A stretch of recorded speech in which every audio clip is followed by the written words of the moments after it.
High, আমি মনীষা। সকাল সকাল কেন এরকম মাথায় হাত দিয়ে বসে আছি বলো তো?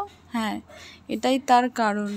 কি জানি কালকে কিভাবে বাথরুমের দরজায় আমি ঠোকা খেয়েছি। আর এদিকে দেখছো আমার বাবা কি হাসাহাসি করছে সেটা নিয়ে।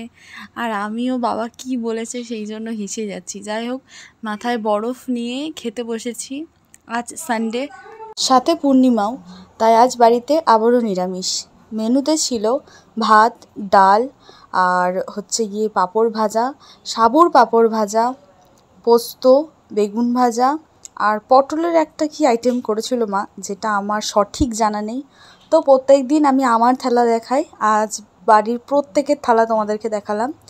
আর আফটার লাঞ্চ আজকে আমার ফলের মধ্যে ছিল পেয়ারা, বেদানা, শশা আর নাশপাতি। সেসব খেয়ে আমি গেছিলাম একটা যুদ্ধ জয় করতে। সিরিয়াসলি, সত্যি আমি আজ যুদ্ধ জয় করতে গেছিলাম। কী করতে গেছিলাম বলো তো? আমার দাদার শপিং। স্টাইল বাজার থেকে এবছর দাদার শপিংটা কমপ্লিট করলাম।